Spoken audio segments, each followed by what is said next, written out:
Bienvenue sur Tendance économique, un magazine de reportage et d'analyse des enjeux de la croissance économique sur le continent africain. Au Cameroun, la Chambre des comptes tire la sonnette d'alarme sur la gestion des finances publiques. Dans son rapport 2017, le Cameroun présente un solde budgétaire négatif avec un stock de la dette largement supérieur aux recettes publiques. Ces différentes pesanteurs pourraient compromettre l'ambition du Cameroun de sortir de la crise économique. Qu'est-ce qui explique cette indiscipline budgétaire et ce risque élevé de surendettement décrit dans le rapport 2017 de la Chambre des comptes à propos de l'exécution de la loi des finances 2017? Pour en parler, je reçois sur ce plateau un spécialiste en finance et investissement, Georges Meka Abessolo. Bonsoir. Bonsoir, monsieur Noufélé. Vous êtes directeur Afrique d'une banque américaine d'investissement agricole. Vous avez également été chargé de mission à la Cour des comptes de France aux Nations Unies et mené des audits pour le compte des projets agricoles financés par la Banque mondiale. Vous êtes également consultant auprès des plus importants cabinets d'audit et de conseil dans le monde. Vous avez suivi ce rapport 2017 de la Chambre des comptes. D'entrée des jeux, quel est le rôle de la Chambre des comptes dans l'examen d'une loi des règlements, notamment pour l'année 2017? Déjà, je dirais que la mise en place de cette Chambre des comptes qui est sous la Cour suprême est une des directives des normes financières et comptables de la CEMAC depuis 2002. Son rôle spécifique est d'examiner, d'auditer, de vérifier la régularité des dépenses publiques, des entités publiques de l'État, donc les ministères et les sociétés qui reçoivent des financements d'État. Elle innove davantage avec cette publication publique et donc une preuve de transparence pour nous édifier davantage sur l'état comptable et financier du Cameroun. Justement, dans son rapport 2017, la Chambre des comptes évoque ce solde budgétaire négatif. De quoi il s'agit concrètement? Ce solde budgétaire négatif est une différence entre les recettes et les dépenses. Il est noté qu'en 2017, il a atteint un solde négatif de 333 milliards de francs CFA par rapport au PIB, qui veut dire également qu'il y a eu plus de dépenses que prévu. Je peux attribuer ces dépenses à la crise anglophone, à la lutte contre Boko Haram et aux dépenses supplémentaires liées à l'organisation de la Coupe d'Afrique des Nations. Et la Chambre des comptes qui précise que ce solde budgétaire traduit la situation d'un État qui s'endette pour assurer son service de la dette. Quelle est votre analyse de ce point précis évoqué dans ce rapport 2017 de la Chambre des comptes? Oui, puisque l'État n'ayant pas collecté suffisamment de recettes fiscales, avec des emprunts internes et externes qui sont en cours, l'État se trouve obligé, pour faire face à ses obligations de remboursement, soit de diminuer les dépenses, soit d'emprunter davantage pour rembourser la dette et le service de la dette. Alors, il faut préciser qu'en 2017, il y a le stock de la dette qui était évalué à 6 203 milliards de francs CFA contre 3 131 milliards de francs CFA pour la recette. Et un stock de la dette évalué à 6 203 milliards de francs CFA, c'est le double des recettes publiques, ce stock de la dette. Qu'est-ce qui peut expliquer justement cet encours de la dette assez important? Quelle est votre analyse de ces chiffres? Je reviens encore sur les causes profondes qui est des dépenses non prévisionnelles comme la lutte contre Boko Haram, dont les dernières estimations, nous étions à plus de 350 milliards de francs CFA. Les chiffres pour la lutte contre le terrorisme dans le nord-ouest et sud-ouest oscillent autour de cela. Mais pire encore, la crise au nord-ouest a fortement diminué l'activité économique. Des sociétés comme la CDC aujourd'hui ou celle des plantations de bananes ne sont pas fonctionnelles aujourd'hui. Donc l'État manque aujourd'hui de recettes d'exportation. Mais il se pose également le problème des emprunts décaissés, des emprunts obtenus et non décaissés. Pourtant, le Cameroun paye déjà les intérêts relatifs à ces emprunts. Quels sont les risques auxquels le Cameroun s'expose avec ce cumul d'emprunts déjà obtenus et non décaissés? Il faut différencier deux choses ici. La première, c'est que l'État a effectivement emprunté de l'argent auprès des agences et des banques multilatérales, Banque mondiale, Banque africaine de développement, Banque islamique de développement, l'Agence française de développement, mais malheureusement, ces montants qui sont déjà disponibles pour exécution et utilisation sont sous-utilisés, soit par des lenteurs dans la passation de marché, soit par la non-maturité de certains projets, ou simplement que les prestataires qui sont en charge de l'exécution de certains contrats ne sont pas en mesure de les faire, ou alors dans des régions comme le nord-ouest et sud-ouest, où des dépenses publiques doivent être faites, ne peuvent pas être faites à cause de la situation qui prévaut là en ce moment. La deuxième chose dont il faut tirer la sonnette d'alarme, c'est ces emprunts justement qui sont à la fois concessionnels et non concessionnels, mais qui ne sont pas utilisés à bon escient par l'État et demeurent justement une lourdeur d'endettement. Si l'exécution des contrats ne sont pas faites à temps, l'État n'aura pas de rentabilité. Et ce n'est peut-être pas simplement au niveau budgétaire qu'il faudrait analyser cela. Il faudrait voir ce qui se passe au niveau de la passation des marchés. Il faudrait voir ce qui se passe au niveau de l'exécution propre. Je prends un exemple. Pour accélérer le développement dans plusieurs pays, les chantiers d'infrastructure travaillent 24 heures sur 24. Mais on constate qu'au Cameroun, pour réaliser une route, le chantier démarre à 7 heures et s'arrête à 15 heures. Ce n'est plus possible si nous voulons justement rentabiliser les investissements au risque de se retrouver encore sous un endettement très lourd. Quoique nous sommes encore largement en deçà des 70% des règles et des directives de la CEMAC qui disent qu'on peut emprunter jusqu'à 70% du PIB. Mais les institutions internationales qui tirent la sonnette d'alarme sur le risque élevé de surendettement du Cameroun, alors que le pays est à peine à 30% de son PIB. Est-ce qu'il faut s'inquiéter de ce rythme d'endettement du Cameroun? Il faudrait s'inquiéter de ce rythme d'endettement si et seulement si.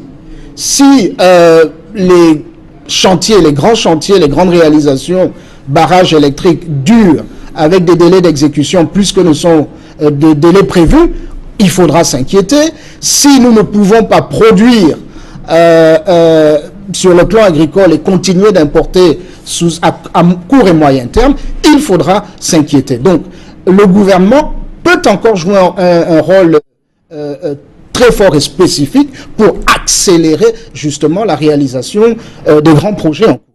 Parcourons le rapport 2017 de la Chambre des comptes qui a évoqué l'indiscipline budgétaire. Par exemple, elle souligne la transformation des dotations budgétaires en dépôts et caisses d'avance. Pourquoi ça cause problème?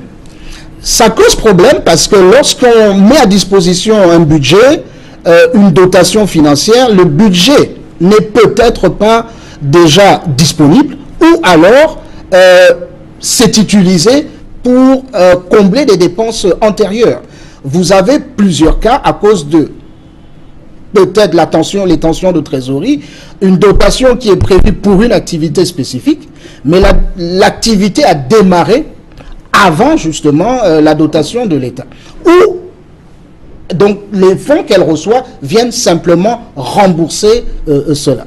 Alors il y a également la gestion des comptes d'affectation qui sont évalués à près de 100,7 milliards de francs CFA pour l'année 2017 et plusieurs irrégularités ont été observées par la Chambre des comptes, notamment les dépassements des budgets alloués et des confusions dans les différents reports qui doivent être faits selon la comptabilité et les règles édictées sur le plan sous-régional et international. Qu'est-ce qui explique la récurrence de ces irrégularités? Purement et simplement le non-respect des dispositions budgétaires. Il y a des règles pour décaisser, il y a des règles qui ne permettent pas d'effectuer des dépenses inéligibles, mais qui sont faites. À ce moment-là, la Chambre de comptes a fait son travail, il restera au contrôle supérieur de l'État et à la CONAC de faire le leur. On parle d'indiscipline budgétaire au moment où le Cameroun est en crise économique, au moment où le pays est dans le cadre d'un programme de redressement économique conclu avec le Fonds monétaire international et bénéficie d'une facilité élargie de crédit. Quelles sont les conséquences de cette indiscipline budgétaire sur l'ambition du Cameroun de sortir de la crise économique? Je ne dirais pas forcément une indiscipline budgétaire, le mot est un peu trop fort. À mon avis, c'est un déséquilibre entre les recettes et les dépenses, dont nous avons déjà évoqué, qui sont liées à des dépenses non prévisionnelles et peut-être non rentables, comme celle de la lutte contre Boko Haram, de la lutte pour la défense du territoire dans le nord-ouest et sud-ouest. C'est ça qui explique. Aujourd'hui, il y a dans le nord-ouest et le sud-ouest des sociétés qui sont en arrêt total de fonctionnement. L'État, qui avait prévu des recettes fiscales et douanières venant de ces zones qui sont frontalières avec le Nigeria, n'est pas en mesure de les avoir. Mais ce qui est dans ce rapport tout aussi grave, c'est le non-recouvrement de plus de 1300 milliards de francs CFA des recettes fiscales et douanières. Il faut comptabiliser ceux qui doivent de l'argent à l'État, mais dont les biens et marchandises sont sortis des douanes, où la TVA doit être reversée à l'État, ne le sont pas. 1300 milliards, c'est non négligeable. Et la Chambre des comptes précise que ce chiffre ne cesse d'augmenter au fil des exercices budgétaires. Et pourtant, le gouvernement s'était engagé à mettre sur pied des procédures visant au recouvrement de ces fonds. Mais comment expliquer que le montant ne cesse d'augmenter en ce qui concerne des recettes fiscales non recouvrées? Il faudrait demander à la direction des impôts pourquoi ces recettes ne sont pas. Bon, ça peut être également le non-paiement ou le non-reversement de la TVA par les privés à l'État, par exemple. Il y a eu des cas où dans la loi des finances, les impôts ont été, l'impôt sur le revenu ou la TVA est directement perçu par l'entreprise. C'est un exemple. Dans des projets avec les bailleurs multilatéraux, l'État est censé recouvrir la TVA. C'est-à-dire, elle absorbe la TVA, elle absorbe également les frais de douane. Donc, à ce moment-là, il n'y a donc pas eu un rééquilibrage par l'État de ce qu'elle doit au travers de ce qu'on appelle les comptes conjoints entre l'État, les fonds de contrepartie que l'État doit apporter, donc qui est d'absorber la TVA et les frais de douane. 1300 milliards, c'est environ le quart du budget du Cameroun. C'est une manne financière importante pour l'insuffler dans le budget d'investissement public. Et maintenant, le FMI, qui a terminé sa troisième mission au Cameroun d'évaluation des performances et de la mise en œuvre des réformes budgétaires et structurelles, a insisté sur un renforcement de la mobilisation des recettes non pétrolières. Et il y a le secteur privé qui s'inquiète d'une plus grande pression fiscale annoncée en 2019. Est-ce que vous entrevoyez effectivement cette pression fiscale? Quelle est votre analyse à ce sujet? Oui, il faudra diminuer le déficit budgétaire par l'accroissement des impôts. Mais des impôts qui ne nuisent pas à la relance économique. Je prends des cas comme celle sur les boissons ou les boissons alcooliques qui causent parfois beaucoup plus de dégâts à la société, soit dans les routes, les accidents de route liés à l'alcool.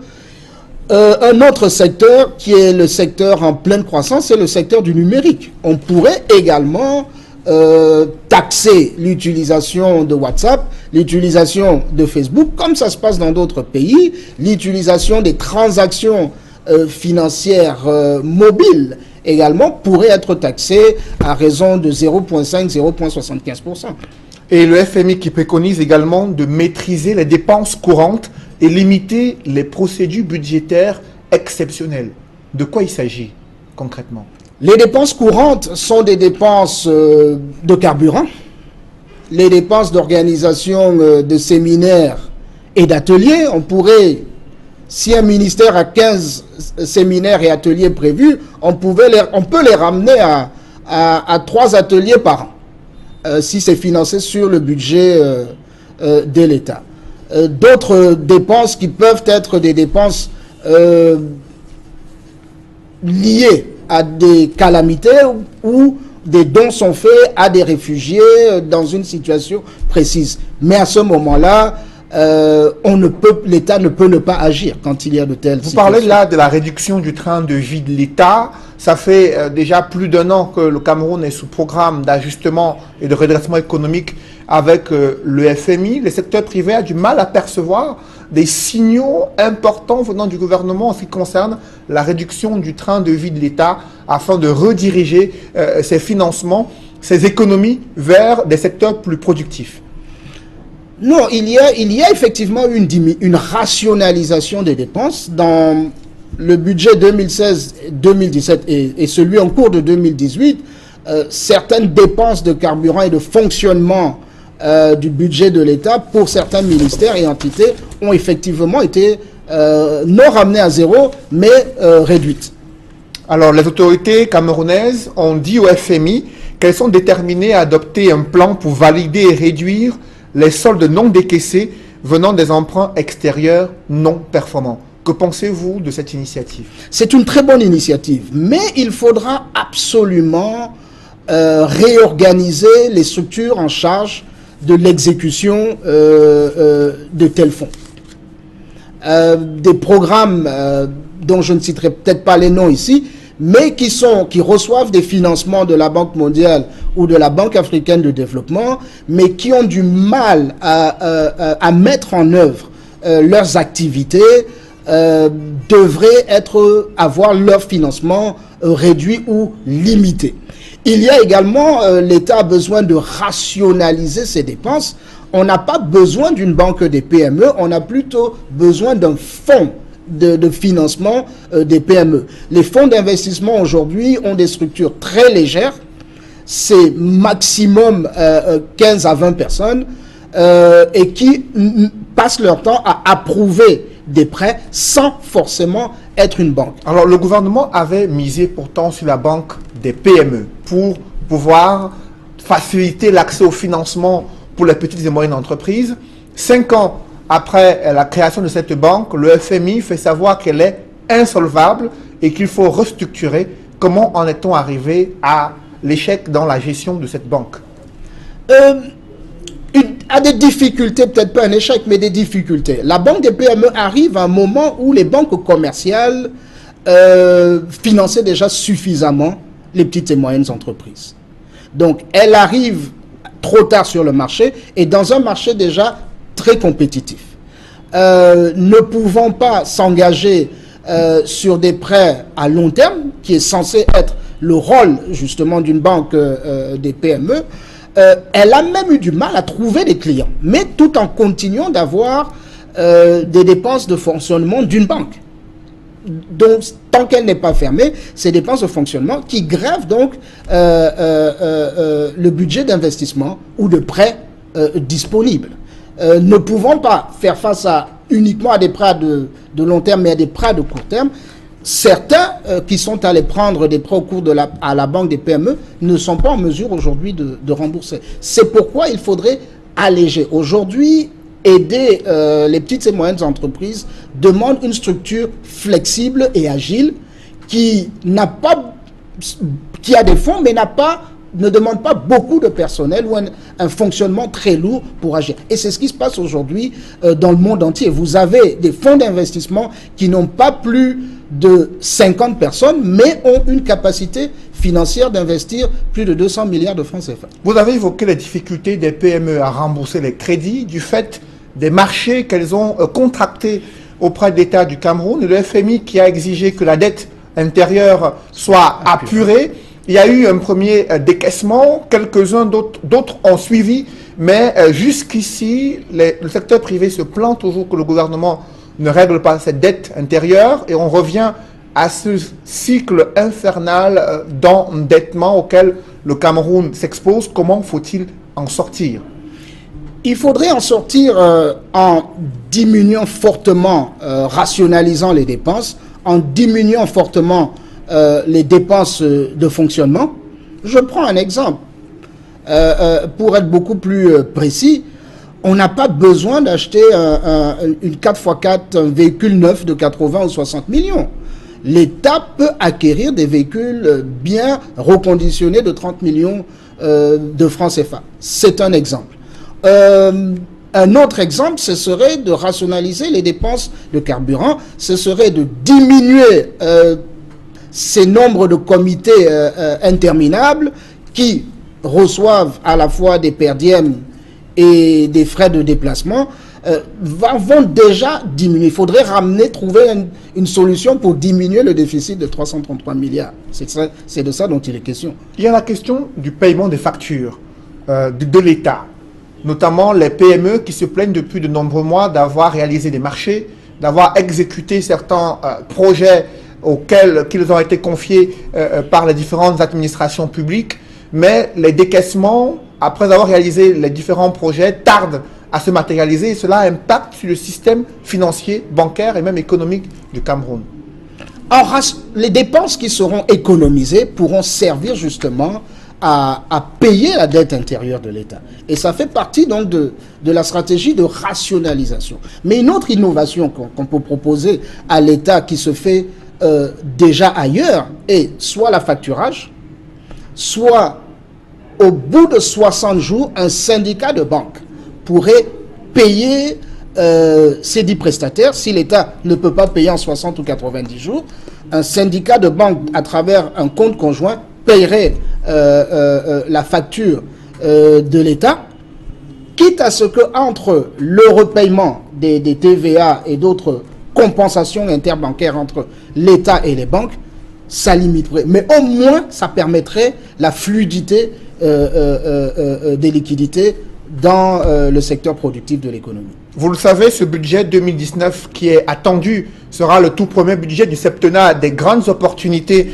du chef de l'État. Paul Biya, dans son discours d'investiture, a insisté sur une véritable révolution agricole à mener durant les 7 prochaines années. Comment pourrait-on arriver à cette étape alors que le Cameroun en parle depuis de nombreuses années? Son potentiel agricole est avéré, mais le pays continue d'importer plus de 500 milliards de francs CFA en matière de produits alimentaires venant de l'étranger. On ne peut plus continuer sur ce chemin-là. Il faudrait changer le cours et le chef de l'État a raison.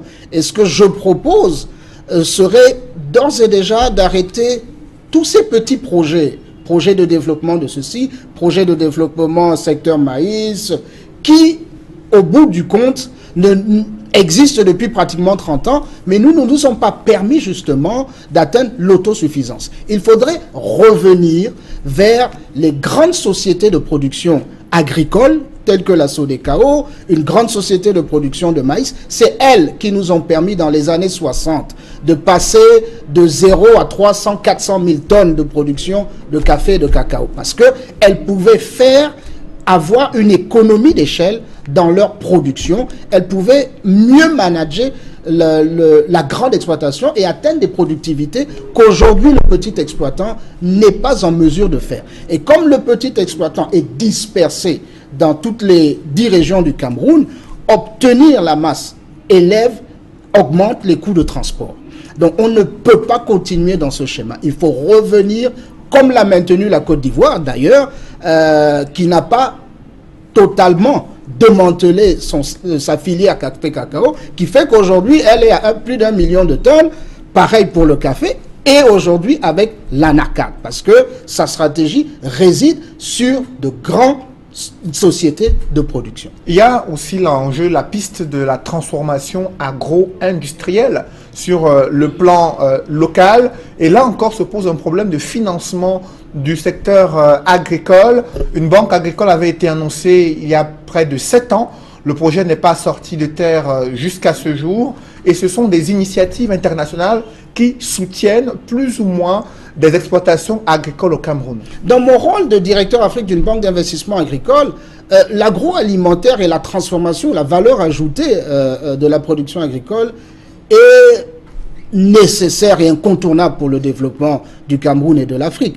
Mais lorsque la production n'est pas suffisante, cet entrant de production pour la transformation devient à un coût supérieur, élevé, qui ne permet pas justement à l'agro-industrie de démarrer et de maintenir des faibles coûts de transformation. C'est une chaîne de valeur qui se suit. Alors pour vous, Georges Meka-Abessolo, quelles sont les premières réformes structurelles, économiques qu'il faudra mener pour que ce septennat des grandes opportunités puisse être le septennat qui permette de relance de la croissance économique au Cameroun? Premièrement, ce serait, et je le dis sans sourciller, c'est réformer le fonctionnement de l'État, la structuration de la gouvernance. Il faudrait passer d'un mode de gestion à travers les ministères à un mode de gestion en bataillon d'intervention rapide économique. Il faudrait restructurer certains ministères, il faudrait ramener éventuellement au sein de la présidence une direction générale de relance et de grands travaux qui va suivre au quotidien et rendre compte au chef de l'État. Pour vous, il faut réduire la taille du gouvernement pour le rendre plus efficace? Il faut soit réduire, soit restructurer le fonctionnement de certains ministères à travers une direction générale des grands travaux qui a déjà existé au Cameroun dans les années 90, afin qu'au niveau de la présidence, le suivi de l'exécution soit beaucoup plus précis, dirigiste. Il nous faut transformer ce mode opérationnel au niveau du gouvernement en un bataillon d'intervention rapide, économique, le BIR économique. Autre réforme à proposer? C'est l'agriculture. Il faudrait revenir sur les grands groupes de production agricole. Tant que nous n'avons pas atteint soit la révolution verte, soit l'autosuffisance alimentaire, nous ne pourrons pas soutenir le développement d'une industrie, tant qu'elle soit agricole ou d'un autre secteur industriel. Parce que les matières premières de toute industrie dépendent de l'agriculture. Merci Georges Meka-Abessolo d'être venu sur ce plateau. Merci M. Noufele. Je précise que vous êtes spécialiste en finance et investissement, directeur Afrique d'une banque américaine d'investissement agricole. Mesdames, messieurs, c'est la fin de cette émission. Merci de l'avoir suivi. Rendez-vous dans une semaine pour une nouvelle édition de Tendance économique.